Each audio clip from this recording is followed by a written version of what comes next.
So you made your vegan cake and now you need some vegan frosting for it, of course, and that's what we're talking about today. Hi everyone, I'm Natalia Lima, founder and owner of Curious Cat Bakery. Welcome back to the channel where I share my pro vegan baking tips, recipes, and hacks. And if you want to know more about vegan baking and how to make delicious things that definitely don't taste vegan, make sure you subscribe to the channel so you get notified every time a new video comes out. You can always change your mind later. So today we're going to be talking about vegan cake frosting, and I'm going to be sharing 3 of my favorite recipes. Are you ready? Let's do this.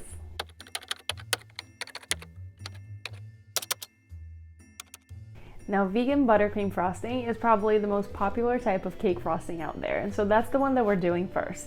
There are different kinds of recipes for vegan buttercream. Sometimes people use shortening, some other people use margarine or a butter replacement. I actually did a test with all 3 different types in this video right here. And I tested it not just for taste, but I also saw how they stood up to the heat, how they lasted for a few hours out in the open. You can check that out. I'll put the link in the description below. Spoiler alert, I like the butter replacement best, so that's what we're doing in the recipe today. You just cream about 2 cups of vegan butter. I use Earth Balance. I've talked about it at length here on the channel, how that's my favorite type of butter for buttercream. And you just cream that in a mixer, add sifted sugar. That's very important that it be sifted, otherwise you're gonna get clumps in there and it's just not gonna be the same. That's gonna be about 9 to 10 cups of sifted powdered sugar. And then you cream that until you get that perfect spreadable consistency. So you want to have a texture where it's not going to be runny, but you also don't want it to be too hard. You want to be able to spread it over a cake easily. So if you got it to be too hard of a consistency and you can't spread it, don't panic. You can still salvage this. You're going to be adding just a little bit of unflavored plant-based milk. I use almond. Just add 1 teaspoon at a time, just a teeny tiny bit, until you get that right consistency. Now, if you add too much, now we're just in this merry-go-round of adding more sugar, adding more milk. You don't want to do that, then the whole thing is going to fall apart. But if it's just a little hard of a consistency, you can still save this.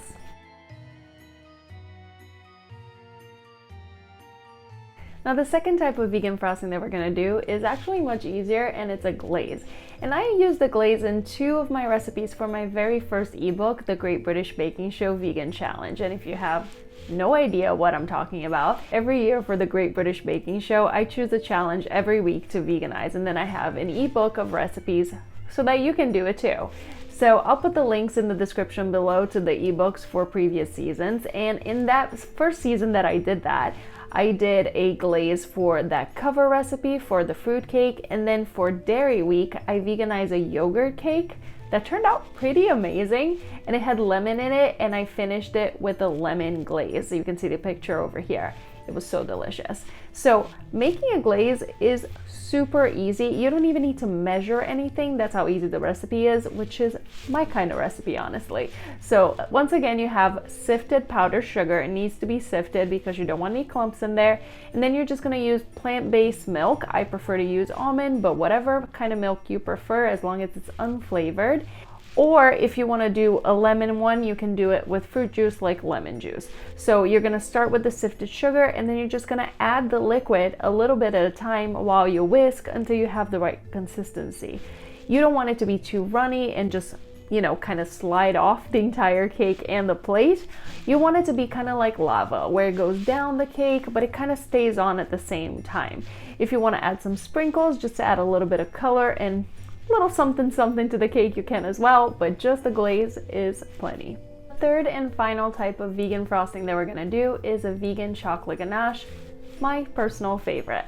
And for that, you're gonna need vegan chocolate chips and vegan coconut cream. Now, if you don't like coconut, don't worry, you cannot taste the coconut in this, I promise. Even though, personally, I don't see the problem with it. I love it, but hey, you know what? This is not about the coconut. You cannot taste the coconut in here, I promise. So what you're gonna need is about a cup of vegan chocolate chips. You put it in a bowl, along with about 1/4 of vegan coconut cream that you're gonna make sure you shake the can ahead of time so that it's not separated. You put that in a microwave for about 30 seconds, whisk it. Now put it back in the microwave for another 30 seconds, finish whisking it, there you go. Now you can just use a spatula to put that over a cake, or if you want extra chocolatey goodness, which personally I always do, you can do this little trick. Just, you're gonna poke holes. English is not my first language, and every once in a while I say things where it comes out, and it seems like saying poke holes is one of those situations. So we're not gonna go there. We're gonna make holes in this cake.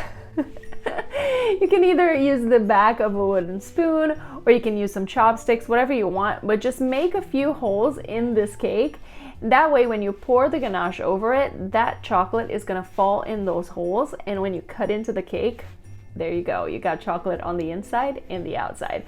Once again, if you want to, you can top it off with some sprinkles or extra chocolate chips, just to give it a little crunch and a little bit of texture.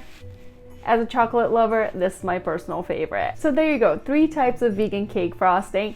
Give a like in this video if you plan on trying any of them, and let me know in the comments which one is your favorite. Now, if you're interested in learning more about vegan baking, make sure you subscribe to the channel, but also, I put together a list of top 10 tips for successful vegan baking, and these are the tips that I wish somebody had given me when I had just gotten started.